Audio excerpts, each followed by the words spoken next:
السلام عليكم ورحمة الله وبركاته. إن الحمد لله نحمده ونستعينه ونستغفره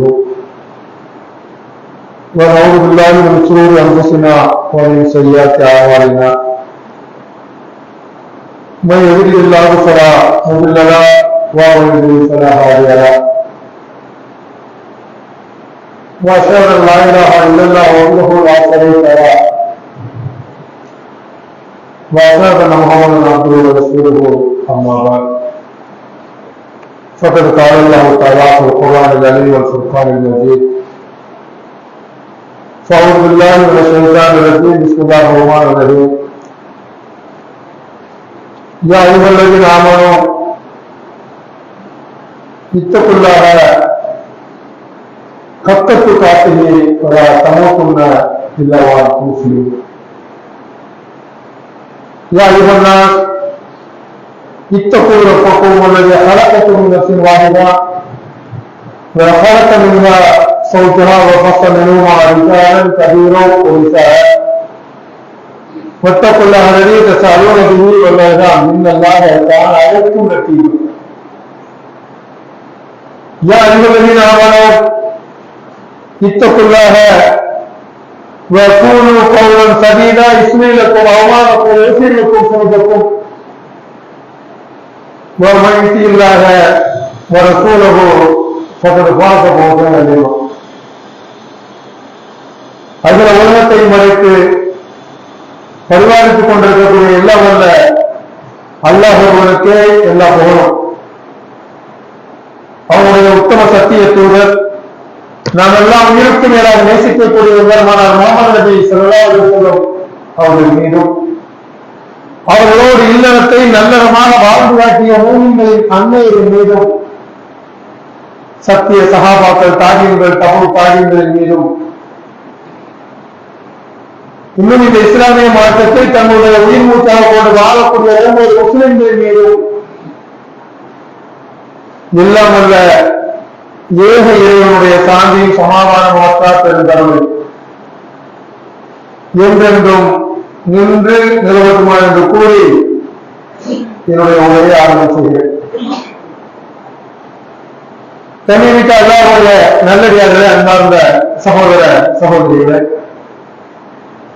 இந்த உலகத்திலே வாழ்ந்து மறைந்த மனிதர்களானாலும் சரி, இன்றைக்கு வாழ்ந்து கொண்டிருக்கக்கூடிய மனிதர்களானாலும் சரி, அவர்கள் அவர்களுடைய வாழ்க்கையில் மிக அதிகமாக தேடக்கூடிய ஒரு விஷயம். பொதுவாக மனிதன் எதை நோக்கி ஓடிக்கொண்டிருக்கிறோம்? நாம் எல்லாம் பெரும்பாலான மக்கள் சொல்வது போல பொருளாதாரத்தை நோக்கி ஓடிக்கொண்டிருக்கிறோம். ஏனென்று சொன்னால் இன்றைக்கு இந்த மனித வாழ்க்கைக்கு பொருளாதாரம் என்பது ஒரு இன்றியமையான தேவையாக இருக்கிறது. இந்த ஓட்டத்தில் தான் ஒரு மனிதன் தன்னுடைய பெரும்பாலான வாழ்க்கையை குறைத்துக் கொண்டிருக்கிறோம். ஏன் இப்படி மனிதன் ஓடிக்கொண்டிருக்கிறார் என்று ஓடிக்கொண்டிருக்கக்கூடிய மனிதர்களை கேட்டால் நாம் அனைவரும் ஒட்டுமொத்தமாக சொல்லக்கூடிய ஒரு வார்த்தை என்னவென்று சொன்னால், பொருளாதாரத்தை தேடி வச்சாதானே நம்மளுடைய கடைசி காலம் நல்லா நிம்மதியாக இருக்க முடியும். இன்றைக்கு என்னுடைய வாலிபம் இருக்கிறது, நான் இளைஞனாக இருக்கிறேன், 25 வயதாக இருக்கிறது, 30 வயதாக இருக்கிறது. இந்த வயதில் நான் கஷ்டப்பட்டால் ஒரு 50 வயதுக்கு மேலாக 60 வயதுக்கு மேலாக ஏதேனும் என்னுடைய இருப்பை வைத்து நான் நிம்மதியாக வாழ்ந்து கொண்டிருக்கிறார் அல்லவா?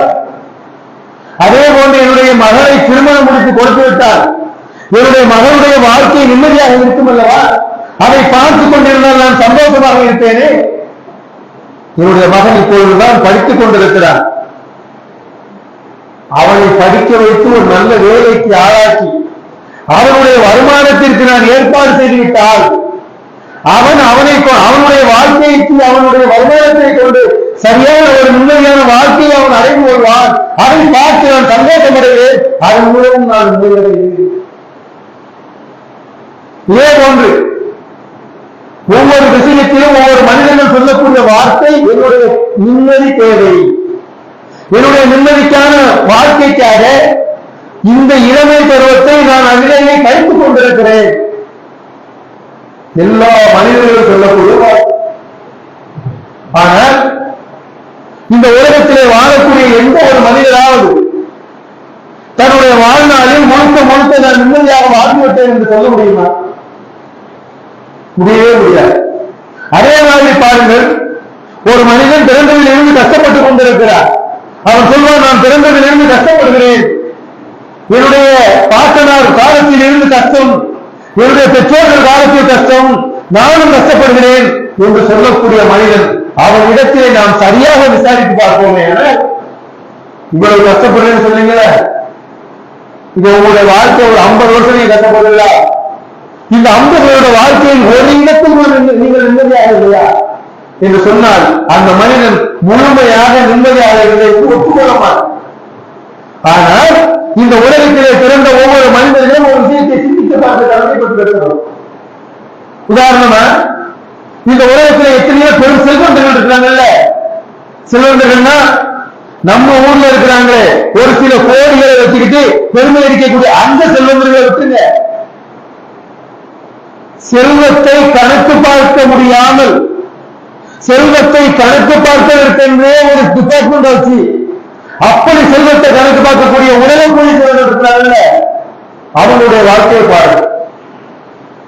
இன்னைக்கு சமீபத்துல ஒரு திருமணம் நடந்துச்சு. அந்த திருமணம் எப்படி நடந்துச்சு? திருமணத்துக்கு வரக்கூடிய அந்த விஐபிகள், அந்த முக்கியஸ்தர்களுக்கு தனி விமானம் அமைச்சு கல்யாணத்துக்கு அழைச்சாங்க. நம்ம வீட்டுல நேரா போய் கூப்பிடுவோம், என்னுடைய மகளுக்கு கல்யாணம் வச்சிருக்கிறேன், சிம்பிளாக வச்சிருக்கிறேன், அதனால நான் வேற வெளியில யாரையும் கூப்பிடல, கூட பிறந்தவங்கிறதுனால உங்களை கூப்பிட வந்திருக்கேன் அப்படிங்கிற மாதிரி 1-2 பேரை கூப்பிடுவோம். ஆனா அங்க எப்படி முழுக்க பிரமுகர்களை அழைப்பதற்கென்றே ஒரு திட்டம். இன்னும் சொல்ல போன உலக கோடீஸ்வரனாக எல்லா நாட்டுக்காரர்களாலும் சொல்லப்பட்ட இங்கிலாந்து இளவரசன் இருக்கிறாங்கல்ல, அவனுடைய திருமணத்தை விட என்னுடைய மகனுடைய திருமணம் அதிகமா இருக்கணும் சொல்லி சிலருக்கு கல்யாணம். ஆனா அந்த மணமகனுடைய நிலைமை என்ன தெரியுமா? நல்ல ஆரோக்கியமான வாழ்வு இல்லை. இன்னைக்கு நம்ம என்ன சாப்பிட்டாலும் சாப்பிட முடியும். இன்னும் நிறைய பேர் மருந்து மாத்திரையில என்னன்னே தெரியாம நம்முடைய வாழ்க்கையை கழித்துக் கொண்டிருக்கக்கூடிய 60-70 தாண்டி மக்கள் இருக்கிறார்கள். இந்த மாதிரி நம்ம கொஞ்சம் நம்மளுடைய வாழ்க்கையில கொஞ்சம் நினைச்சு பாருங்க. இப்போ அந்த மனிதன் போய் கேட்டா, உன்னுடைய வாழ்க்கைக்கு எது நிம்மதி? நல்ல ஆரோக்கியம் இருந்தா எனக்கு போகணும். எத்தனை கோடி வேணாலும் நான் செலவழிக்கிறதுக்கு தயாரா இருக்கிறேன், எனக்கு நிம்மதி வேணும், ஆரோக்கியம் வேணும். ஆரோக்கியமாக இருக்கக்கூடிய மனிதனிடத்திலே உழைக்கிறதுக்கு தெம்பு இருக்கு. ஆனால் பொருளாதாரம் இல்லையே. கொஞ்சம் பொருளாதாரம் சேர்த்து வச்சுட்டா கொஞ்சம் நிம்மதியா இருக்குமே. சரி, ஆரோக்கியம் இருக்கு, பொருளாதாரம் இருக்கு, என்னங்க ஒரு அழகே இல்லை. முன்னாடிதான் பாருங்க, சொத்தை விழுது. ஒரு நல்ல ஆரோக்கியமா ஒரு ஓட்டி சாட்டமா இருக்க முடியல, அழகு இல்லை. ஒவ்வொருக்கும் ஒவ்வொரு கால.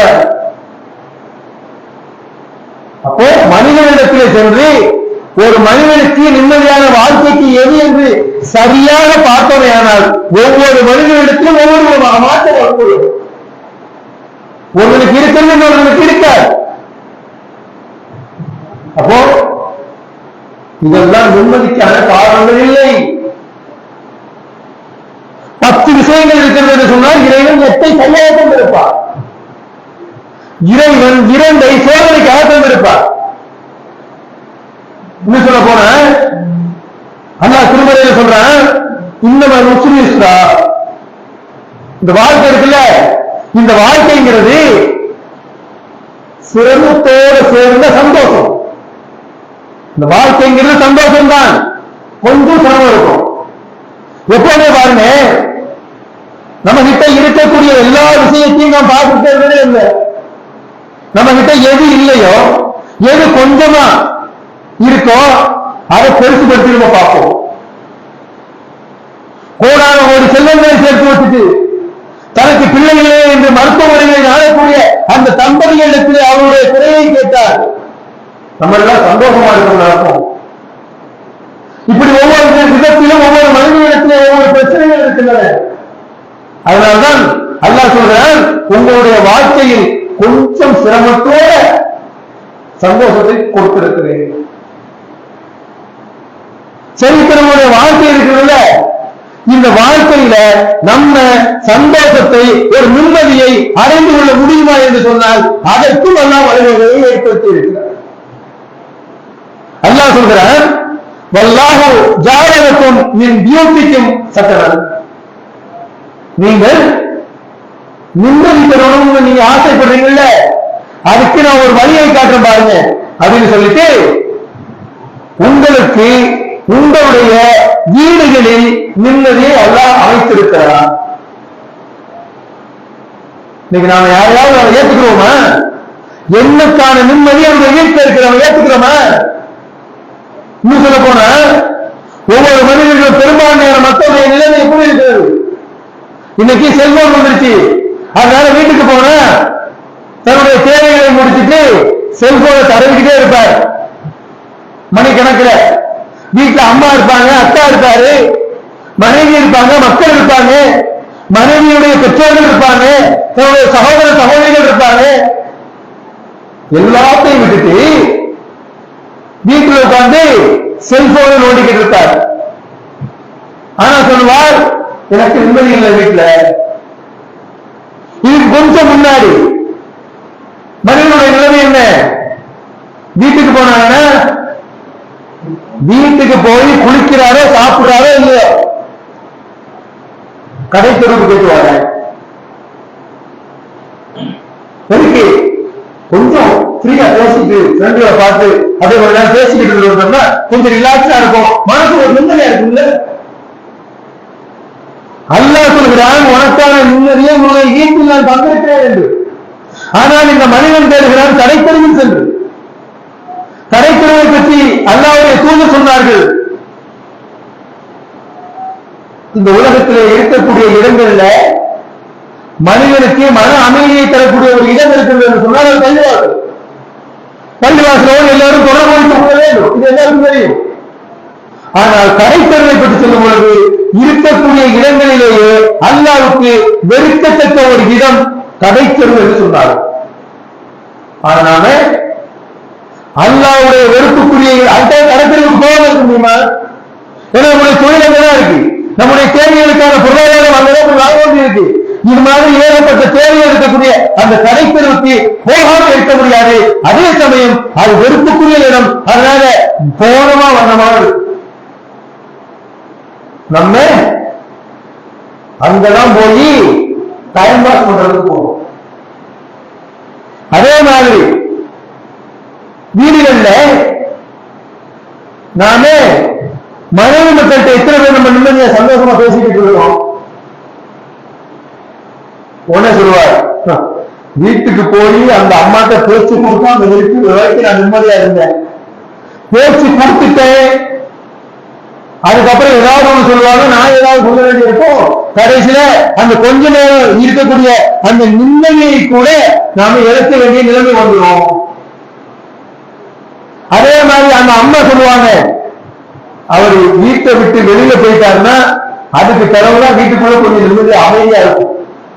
இல்லைன்னா எப்ப எதுக்கு சத்தம் போடுறாருன்னே தெரியாது, எதுக்கு எடுத்தாலும் தான் டீம்ல பிள்ளைகளை விளக்குறதோ என்னையை திட்டுறதோ இதுதான் அவனுடைய இயல்பு. அதுக்கு அவரு வெளியில போயிட்டாருனாலே நம்ம கொஞ்சம் நிம்மதியா இருக்கலாம், வீட்டோட எல்லா காரியங்களும். ஆனா அல்லாஹ் என்ன சொல்றாங்க தெரியுமா?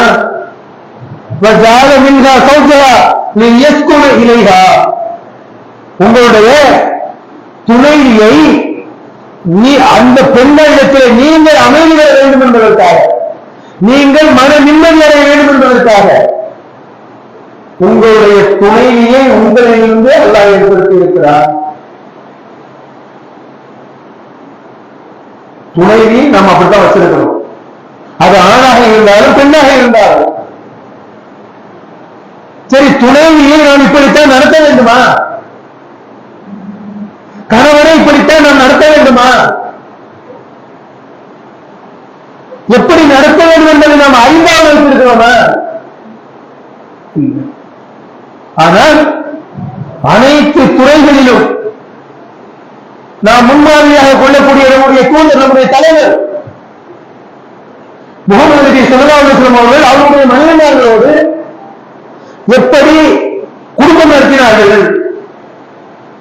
நபி ஸல்லல்லாஹு அலைஹி வஸல்லம் அவர்களை பார்த்தால் எல்லாருக்கும் தெரியும் அவர்கள் எப்படிப்பட்ட தியாகம் செய்தார்கள். எல்லாரும் நாம் அறிந்திருக்கிறோம் அவர்கள் எப்படி வீரமிக்க மனிதர் என்று. கஷ்டப்பட்டார்கள், பிற மக்களை அரவணைத்தார்கள், உதவி செய்தார்கள், எல்லாம் தெரிந்திருக்கிறோம். அதே மாதிரி அவர்கள் எப்படி குடும்பம் நடத்தினார்கள் அதை ஓரளவு தெரிஞ்சு வச்சிருக்காங்க. உதாரணத்துக்கு நபி ஸல்லல்லாஹு அலைஹி வஸல்லம் அவருடைய மனைவிமார்களில் ஒரு பெண்மணி அன்னை ஆயிஷா சித்திகா ரலியல்லாஹு அன்ஹா, அபூபக்கர் சித்திக் ரலியல்லாஹு அன்ஹுவுடைய மகள்.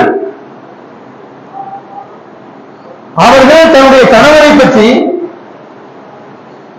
சொல்லக்கூடிய ஒரு விஷயம். அவர்கள் சொல்வார்கள், எல்லா விஷயத்திலும்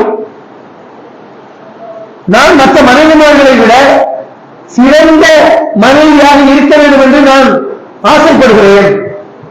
அதற்காக முயற்சி செய்கிறேன். ஆசைப்பட்டால் மட்டும் போல முயற்சி செய்கிறேன். ஆனாலும் கூட அந்த கிழமை இருக்கிறார்கள் கதீஜா, அவர்களுடைய அந்த அன்புக்கு முன்னால் நான் முந்திக்கொள்ள முடியவில்லை. அந்த பல்லு போன கிழவி அவ்வளவு தூரம், அதாவது ஒரு நகைச்சுவையாக சொல்லக்கூடிய வார்த்தை, அவ்வளவு தூரம் நபி ஸல்லல்லாஹு அலைஹி வஸல்லம் அவருடைய வாழ்க்கையில் இன்றியமையான ஒரு மனைவியாக ஆகிவிட்டார்கள்.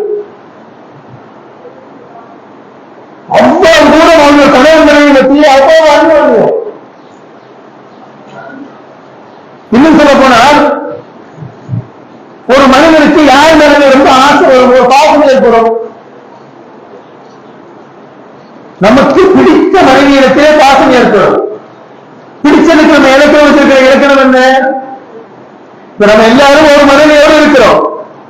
சில இடங்களில் ஒரு சில மனிதர்களுக்கு ஏதேனும் ஒரு சூழலில் வேறொரு திருமணம் முடிக்கக்கூடிய ஒரு நிலை நாம கம்பேர் பண்ணி பார்ப்போம். இவங்க பெருசா இவங்க பெருசா, சரி அதை விடுங்க. நம்ம பார்வையில நாம எதை வைத்து அன்பை அதிகப்படுத்துவோம்? நம்மளோட ஒத்த வயசு இருந்தா, அல்லது நம்மளை விட அழகுல சிறந்து இருந்தா, அறிவுல சிறந்து இருந்தா, நாம கூடுதல் பாசத்தை மிகைப்படுத்தி காட்டுவோம்.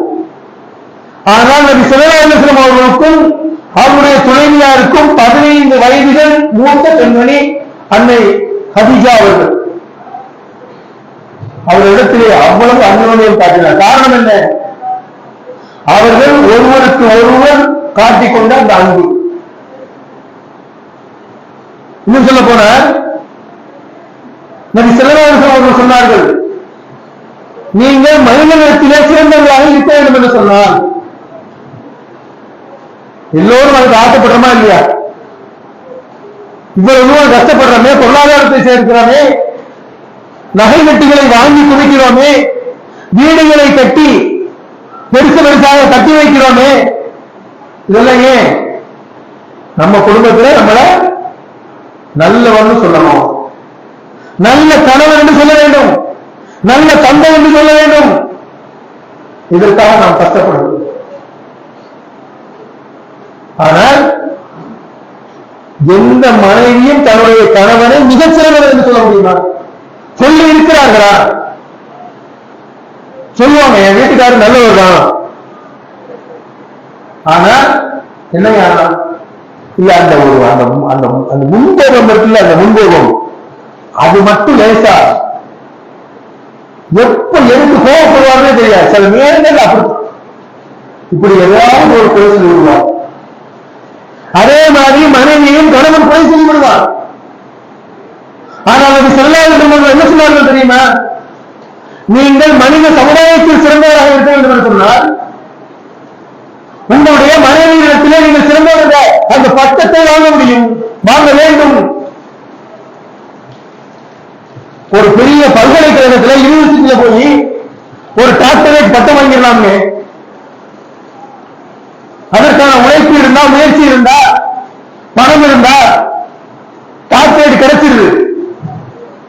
ஆனா ஒரு மனைவியினுடைய உள்ளத்தில் இருந்து உணர்வுபூர்வமான வார்த்தையாக என்னுடைய கணவன் சிறந்தது என்று எந்த மனைவியாலும் சொல்ல முடிகிறதா? ஏன் நம்ம அப்படித்தான் நடந்துக்கிறோம். ஆனா நபி ஸல்லல்லாஹு அலைஹி வஸல்லம் அவர்கள் அவருடைய மனைவி அன்னை ஹதீஜா அவர்களை எந்த அளவிற்கு நேசம் வைத்திருந்தார்கள், பாசம் வைத்திருந்தார்கள் என்பதற்கு ஒரு சிறிய உதாரணம். அன்னை ஹதீஜா அவர்கள் மரணித்து சில ஆண்டுகளுக்கு பின்னர் நபி ஸல்லல்லாஹு அலைஹி வஸல்லம் அவர்களை பார்த்ததற்காக ஒரு பெண்மணி வருகிறார்கள். பெண்மணி வந்து வாசலில் நின்று கொண்டு உள்ளே வருவதற்காக சலாம் கூறி அனுமதி கேட்கிறார்கள். இந்த சத்தத்தை வைத்து நபி ஸல்லல்லாஹு அலைஹி வஸல்லம் அவர்கள் ஓடோடு வெளியே வருகிறார்கள். ஏன் இந்த சத்தம் இங்கே கேட்ட மாதிரி இருக்க? எங்க கேட்டிருக்கோம்? என்னுடைய மனைவி ஹதீஜாவுடைய குரல் மாதிரியே இருக்கிறது, அந்த சத்தம் எனக்கு அப்படி தோன்றுகிறது. நபி ஸல்லல்லாஹு அலைஹி வஸல்லம் அவர்களுக்கு நன்றாக தெரியும் தன்னுடைய மனைவி இறந்து விட்டார், இனிமேல் அவர் திரும்ப வரப்போவதில்லை. இருந்தாலும் கூட அவர்களுடைய அந்த குரலின் ஈர்ப்பு அவர்களை வெளியே கொண்டு வருகிறது. வெளியில வந்து பார்க்கிறாங்க, அன்னை ஹதீஜா அவர்களுடைய சகோதரி ஹாலா அவர்கள் இருக்கிறார்கள். அன்னை ஹதீஜாவுடைய தங்கச்சி பேரு ஹாலா. உடனே நபி ஸல்லல்லாஹு அலைஹி வஸல்லம் அவர்கள் கேட்கிறார்கள், ஓ ஹாலாவா? அவங்களுடைய உள்ளத்துல என்ன, அவருடைய வெளிப்பாடு என்ன? என்னுடைய மனைவியினுடைய குரல் மாதிரி இருந்து வந்தேன், நீ ஹாலா வந்திருக்கிற ஹாலா? அப்போ ஒரு மாதிரி சோற்றுக்கு ஒரு சோறு 15 போல நபி ஸல்லல்லாஹு அலைஹி வஸல்லம் அவருடைய வாழ்க்கையில் அவருடைய துணைவியாரை எந்த அளவிற்கு நேசித்தார்கள் என்பதற்கு இது ஒரு சான்று. இன்னும் சொல்ல போனா எல்லோருக்கும் தெரிந்த ஒரு சம்பவம். நபி ஸல்லல்லாஹு அலைஹி வஸல்லம் அவர்கள் நபித்துவத்தை ஏற்றுக்கொண்டு அந்த அச்சத்தில் வீட்டுக்கு வந்து தன்னுடைய மனைவியிடத்திலே சொல்லும் பொழுது, நான் பயந்திருக்கிறேன், எனக்கு ஏதாவது நடந்துருமோ பயப்படுறேன். இன்னைக்கு நம்மளுடைய வீட்டுல போய் எனக்கு கொஞ்சம் பயமா இருக்கு. ஆனா இன்னைக்கு உள்ள மக்கள் தேவை பிசாசுக்கெல்லாம் பயப்படுற ஆட்கள் அது முடிஞ்சு போச்சு. இப்ப யதார்த்தத்துல மக்கள் எதுக்கு பயப்படுறாங்க? தொழில ஏதாவது ஒரு பிரச்சனை மனைவி இருக்கிறத சொல்லுவாங்க, கொஞ்சம் என்னன்னு தெரியல, இது எனக்கு சரியா வருமா வரலையா, வியாபாரம் சரியில்லையே. அதே மாதிரி உடல்நிலை ஒரு மாதிரி ஜுரம் வர்ற மாதிரி இருக்கு, இந்த கை உழைகிற மாதிரி இருக்கு, 2 நாள் மூச்சு திணறல் இருக்கு அப்படின்னா மனைவி என்ன சொல்லணும்? கவலைப்படாதீங்க, ஒண்ணும் ஆகாது, மாணவர்கள் போய் ஒரு டாக்டர் போய் ஒரு பார்த்து செக்கப் பண்ணிட்டு வந்துருவோம். மனைவி என்ன சொல்லுவாங்க? நான் நேற்றே சொன்னேன் உருளைக்கிழங்கு நிறைய சாப்பிடாதீங்க, நல்லா இருக்கு நிறைய சாப்பிட்டீங்க, பிரியாணி உங்க தம்பி கிட்ட சாப்பிட்டு வந்தீங்கள, அடிச்சு முளைக்கு சாப்பிட்டு வந்துச்சீல, அப்படி சாப்பிட கொடுமா? இப்படி எதையாவது ஒண்ணு சொல்லி நம்முடைய அந்த சிந்தனையை மறுநிலைக்கு செஞ்சிருவாங்க. ஏண்டா அப்படிங்கிற மாதிரி. ஆனா அன்னை ஹதீஜா அவர்கள் சொன்ன வார்த்தை தெரியுமா? நீங்க ஏன் கவலைப்படுறீங்க? அல்லாஹ் ஒருபோதும் உங்களை இழிவுபடுத்த மாட்டார். ஏன்னா நீங்க அவ்வளவு தூரம் பிற மக்களுக்காக உழைக்கிறீர்கள், அனாதைகளுக்காக சிரமங்கள் நீங்கள் எடுத்துக் கொள்கிறீர்கள். இப்படி ஏராளமான வார்த்தைகளை சொல்லி அவருடைய உள்ளத்தை அமைதிப்படுத்தினார்.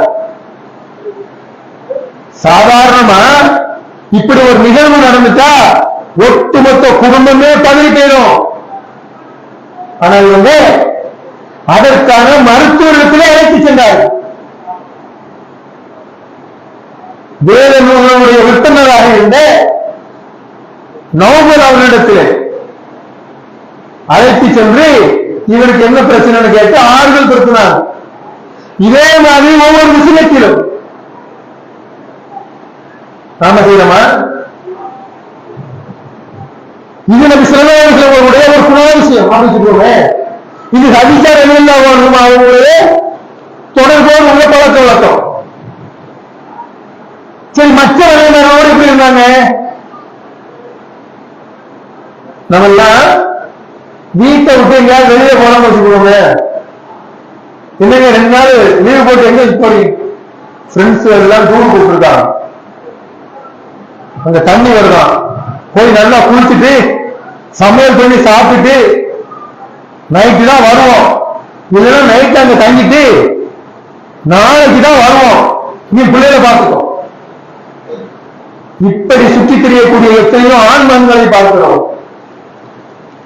என்னைக்காவது நாமே நிறைய இடங்கள்ல வெளியில ஊர் சுத்திக்கிட்டு இருக்கிறோம், வீட்டுல உள்ள பெண்களை கூட்டிகிட்டு போறதுக்கு இடம் இல்லை, நம்மளுடைய பொழப்பு அப்படி இருக்கு, வேலைக்கு போக வேண்டியிருக்கு, பொருளாதாரத்தை தேட வேண்டியிருக்கு.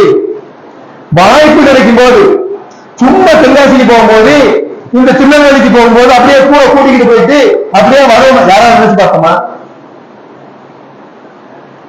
நீ முதல்ல கூப்பிடுங்களேன், 10 சும்மா தான் இருக்கிறோம், தென்காசி போயிட்டு வருமா? தென்காசி கேள்விக்கு விருதாளத்துக்கு போயிட்டு சரி வாங்க போவோம். அதுவும் பெண்களுடைய இயல்பு. முதல்ல பொருளாதாரத்தை நினைச்சு ஏன் எனக்கு விருதாச்சலவா அப்படின்னா சும்மா கேட்டு வருவோம் அப்படின்னா உடனே கேட்கிறோம். ஏன்?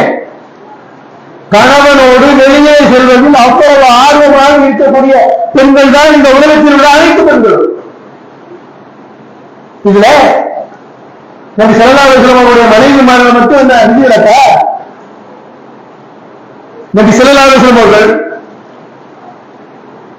போர்க்களத்துக்கு போகும்போது வீட்டில் இருக்கும்போது நடந்த வேற.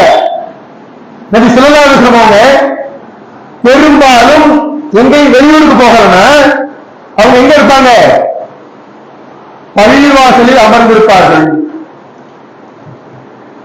மற்ற சஹாபாக்களுக்கு மார்க்கத்தை சொல்லிக் கொண்டிருப்பார்கள். ஆசிரியர் வேலை செய்வார்கள். ஆசிரியர் பணி முடிஞ்சதுக்கு பின்னாலே வீட்டுக்கு போயிடுவாங்க. வீட்டுக்கு போன தன்னுடைய மனைவிமார்களோடு கொஞ்சி விளையாடுவார்கள். தன்னுடைய மனைவிமார்கள் எதை செய்து கொண்டிருக்கிறார்கள் என்பதை கவனிப்பார்கள். இன்னைக்கு நம்முடைய வீட்டுல 2-3 பீரோ இருக்கும். நம்ம ட்ரெஸ் இருக்கிற பீரோவை தவிர மற்றவங்க என்ன நமக்கு தெரியுமா? கிச்சன்ல பாத்திரங்கள் எப்படி இருக்கு, என்ன சமையல் பண்ணி இருக்கிறாங்க திறந்து பார்த்திருக்கிறாங்க தெரியவே தெரியாது. ஆனால் நபி ஸல்லல்லாஹு அலைஹி வஸல்லம் அவர்கள் அன்னை ஆயிஷா அவருடைய அலமாரியை பார்க்கிறார்கள். அதுல விளையாட்டு பொருள்கள் எல்லாம் இருக்கு. இவங்க கேட்டாங்க, என்ன குதிரைக்கு இறகுலாம் போட்டிருக்கு?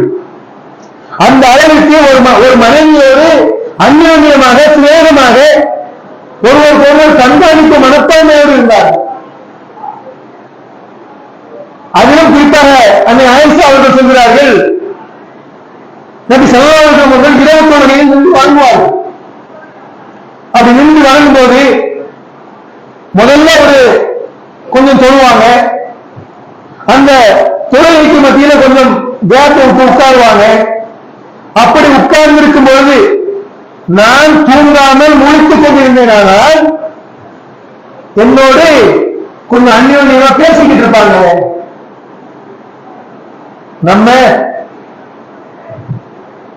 நடிச்சாம்போல எடுத்து உட்கார்ந்துட்டு பேசிக்கிட்டு தோணுங்க. இதுதான் நம்முடைய யதார்த்தம். இது வீட்டுக்குள்ள நடக்கக்கூடிய சிறப்பு. அதே மாதிரி அவர்கள் ஒரு மனைவியுடைய வீட்டிலே அமர்ந்து கொண்டிருக்கிறார்கள். அப்படி அமர்ந்துகிட்டு இருக்கும் பொழுது இன்னொரு மனைவி கொஞ்சம் உணவு கொடுத்து விடுறார். இந்த உணவு பார்த்த உடனே இவங்களுக்கு கொஞ்சம் ரோசம் வந்துடுது. அன்னைக்கு நிலவரம் சாப்பாடு பெரிய மாதிரி பிரியாணி வச்சோம், கறி பொரிச்சோம், பக்கத்து வீட்டுக்கு கொடுத்து விட்டோம், அண்ணன் தம்பிகளுக்கு கொடுத்து விட்டோம், பெற்றவங்க அப்படியே கிடையாதுங்க. மிஞ்சி போனா அந்த கோதுமையை திருவையில போட்டு திரிச்சு அதுல உப்பு போட்டு அதுல தண்ணியை தொலைச்சி பிசைஞ்சி அதை 2-3 உருண்டை போட்டிருப்பாங்க. இல்லையா கட்டி தீயில வச்சு சுட்டிருப்பாங்க. இதுதான் அவங்களுடைய சாப்பாடு. இதுல 2 பேரிச்சம்பழம் மிஞ்சி போனா இதை வச்சு இன்னொரு மனைவி வீட்டுல இருக்கும் பொழுது நபி ஸல்லல்லாஹு அலைஹி வஸல்லம் அவங்களுக்கு அவங்களுடைய பணியாளர்கள் மூலமா கொடுத்து விட்டுருக்காங்க. இதை இன்னொரு தாயாருக்கு கோபம் வந்து விடுகிறது. அவங்க அந்த தட்டை தட்டி விட்டாங்க. தட்டி இருந்தா உடஞ்சிச்சு. நம்ம என்ன செய்வோம்? உனக்கு அறிவு இருக்கா? வேணும்னா வேண்டிய வேண்டாம் வேண்டாம் சொல்லு. ஏன் இந்த தட்டை உடச்சு உடச்சு வச்ச? இப்ப தட்டு வாங்க முடியுமா? நாம கொஞ்சம் வச்சுருவோம். நம்ம ஸல்லல்லாஹு அலைஹி வஸல்லம் என்ன சொன்னாங்க தெரியுமா? அந்த உடை அந்த கீழே விழுந்த அந்த பொருளை எடுத்து வச்சுட்டு அந்த உடஞ்ச தட்டுக்கு பதிலாக இன்னொரு தட்டை எடுத்து அந்த பணியாளருக்கு கொடுத்து உன்னுடைய தாயாருக்கு கோபம் வந்துருச்சு, நீ ஒன்று நினைக்காத, நீ கொண்டு போ. அப்போ மனைவி சில நேரங்களில் கோபமாக இருந்தால் அல்லது கணவன் சில நேரங்களில் கோபமாக இருந்தால் அதை எப்படி கொண்டு போகணுங்கிறத முதல்ல கணவன் மனைவி 2 பேரும் தெரிஞ்சுக்கணும். அதுல ஒரு மணி மேல போய் அன்னை ஆயிஷா அவர்கள் சொல்கிறார்கள். அன்னை ஆயிஷா அவர்களிடத்திலே நபி ஸல்லல்லாஹு அலைஹி வஸல்லம் அவர்கள் சொல்கிறார்கள், ஆயிஷாவே நீ கோபமா இருக்கிறியா இல்ல சந்தோஷமா இருக்கிறியான்னு நான் தெரிஞ்சுக்கிறேன். அது எப்படி தெரிய முடியும்? நான் சொன்னா தானே தெரியும். நான் கோபமா இருக்கிறேன், நீ என்ன சந்தோஷமா இருக்கிறேன்னு நான் ஏதாவது வெளிப்படுத்தினா தானே உங்களுக்கு தெரிஞ்சுக்க முடியும். இல்லாம நீங்க எப்படி தெரிஞ்சுக்கிறீங்க? நபி ஸல்லல்லாஹு அலைஹி வஸல்லம் சொன்னார்கள், நீ சந்தோஷமாக இருந்தால் முஹம்மது நபியினுடைய இறைவன் மீது சத்தியமாக உங்களுடைய பேச்சில் தொடங்குவார்கள். இதே இடத்துல நீ கோபமாக இருந்த அப்படின்னா இப்ராஹிம் நபியினுடைய இறைவன் மீது சத்தியமாக நீ சொல்லுவ. அதுல இருந்து நான் தெரிஞ்சுக்கிறேன் நீ கோபமா இருக்கிறியா சந்தோஷமா இருக்கிறியா.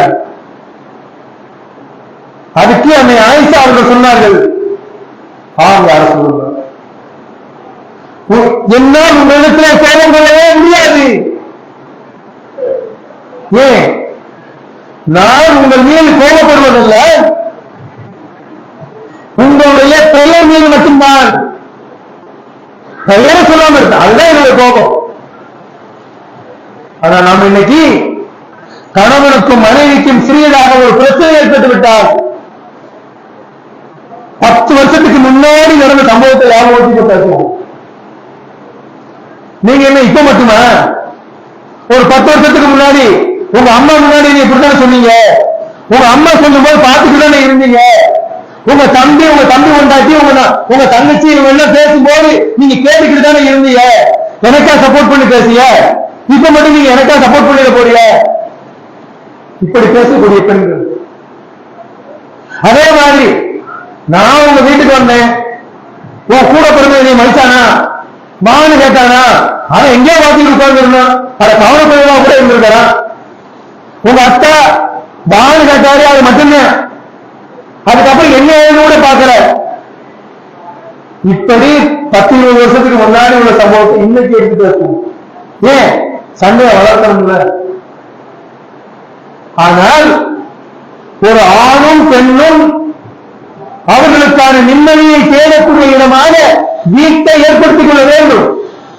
அப்படி வீட்டிலே நடக்கக்கூடிய சம்பவங்களை நபி ஸல்லல்லாஹு அலைஹி வஸல்லம் அவருடைய வாழ்க்கையை ஒப்பிட்டு பார்த்து நம்முடைய வாழ்க்கையை அமைத்துக் கொள்ள வேண்டும். அப்படி அமைத்துக் கொண்டால் அல்லாஹ் சொல்வது மாதிரி நீ பூர்த்திக்கு உம்முடைய வீடுகளில் இறைவன் நிம்மதியை ஏற்படுத்தி இருக்கிறார்கள் சொல்கிறானே, அப்படிப்பட்ட நிம்மதியை தரக்கூடிய மக்களாக அல்லாஹ் நம்மை ஆட்சி தந்துள்ள வேண்டும் என்று பிரார்த்தித்தவனாக என்னுடைய முதல் உரையை நிறைவு செய்கிறேன். வாகர்தவனா அனைவரும் வீடுகளுக்காக அஸ்ஸலாமு அலைக்கும் வரஹ்மத்துல்லாஹி வபரகாத்துஹு.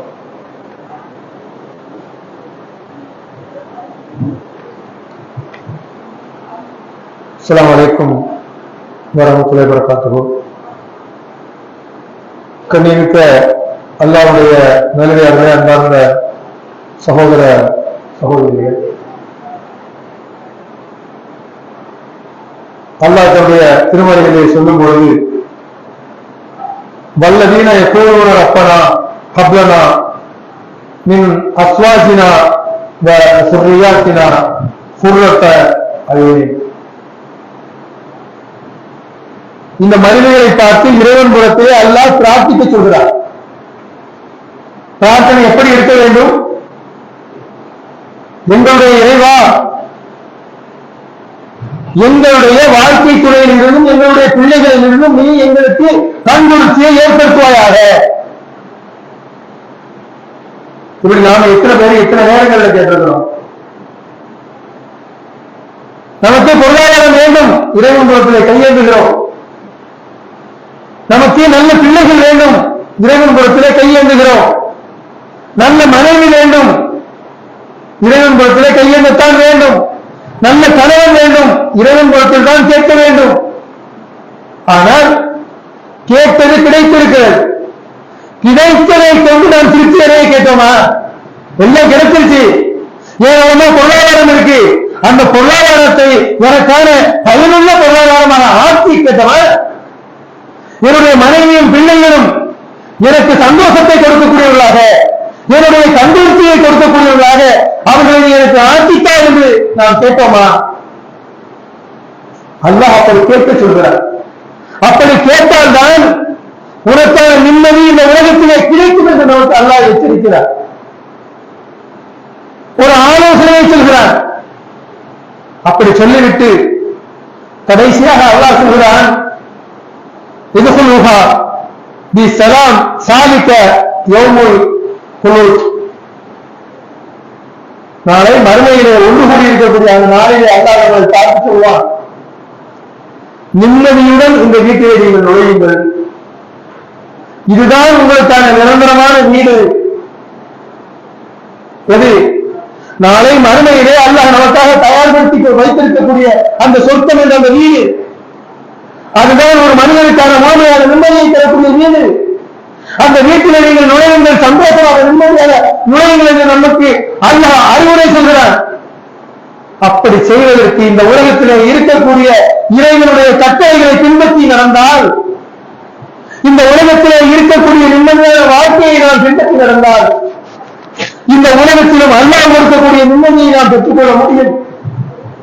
அதே போன்று நாளை மறுமையிலும் அல்லாஹ் நமக்காக தயார்படுத்தி வைத்திருக்கக்கூடிய அந்த சொர்க்கம் என்ற அந்த நிம்மதியான வீட்டில் நுழையக்கூடியவர்களாக நம் அனைவரையும் அல்லாஹ் ஆக்கி தந்துள்ள வேண்டும் என்று பிரார்த்தித்தவனாக என்னுடைய உரையை நிறைவு செய்கிறேன். வாஹர் தவானா அனில் அஸ்ஸலாமு அலைக்கும் வரஹ்மத்துல்லாஹி